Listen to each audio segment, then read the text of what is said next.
एक ऐसा प्रश्न जिसका उत्तर ढूंढते ढूंढते 8 पीढ़ियां बीत गई और एक ऋषि 800 वर्ष तक जीवित रहा। आखिर क्या था वह रहस्य? प्राचीन समय की बात है। दो महान ऋषि थे, कक्षीवान और प्रियमेघ। दोनों वेदों के ज्ञाता, शास्त्रों के मनमग्न और सहपाठी थे। जब जब वे मिलते तो शास्त्रार्थ की गूंज से जंगल तक गूंज उठता। एक दिन ऋषि कक्षीवान ने एक विचित्र प्रश्न पूछा, ऐसी कौन सी वस्तु है जिसे जलाने से ताप तो होता है पर तनिक भी प्रकाश नहीं होता? प्रियमेघ चौंक उठे। इतना ज्ञान होते हुए भी इस प्रश्न का उत्तर उनके पास नहीं था। उन्होंने कहा, उत्तर खोज कर दूंगा, लेकिन जीवन बीत गया, उत्तर न मिला। अंत समय में उन्होंने अपने मित्र से वचन लिया, जब तक मेरे कुल में कोई इस प्रश्न का उत्तर न दे दे तब तक इस पृथ्वी को मत छोड़ना। और उन्होंने प्राण त्याग दिए। कक्षीवान दुख से भर गया, पर वचन तो निभाना था।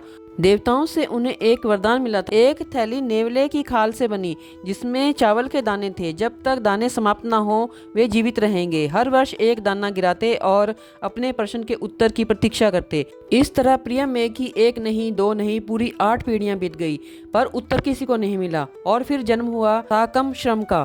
प्रियमेघ की 9वीं पीढ़ी। बचपन से ही विलक्षण प्रतिभा, तेज बुद्धि और गहरी श्रद्धा। जब उसने अपने कुल की यह कहानी सुनी तो मन में ज्वाला सी उठी, मैं इस प्रश्न को जरूर ढूंढूंगा। एक दिन सामवेद का एक श्लोक गाते हुए वह भाव विभोर हुआ और उसी क्षण उत्तर स्पष्ट हो गया। भागते हुए पहुंचा वह कक्षीवान के पास, प्रणाम कर बोला, गुरुदेव, जो व्यक्ति केवल ऋग्वेद की ऋचा गाता है वह अग्नि के समान है, जिससे ताप तो निकलता है पर प्रकाश नहीं। लेकिन जो सामवेद का गायन करता है वह अग्नि से ताप भी देता है और प्रकाश भी। ऋषि कक्षीवान की आंखों से आंसू आ गए।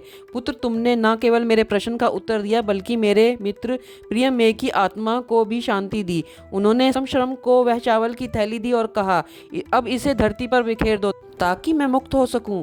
साकम श्रम ने चावल के बचे हुए दाने जमीन पर गिराए और कक्षीवान ने शांति से शरीर त्याग दिया। एक प्रश्न ने 8 पीढ़ियां बांध रखी, लेकिन उत्तर मिला तो केवल भक्ति, श्रद्धा और ज्ञान के सामवेद से। ऐसी ही अनमोल कहानियों के लिए मेरे चैनल को सब्सक्राइब करें और वीडियो को लाइक करें।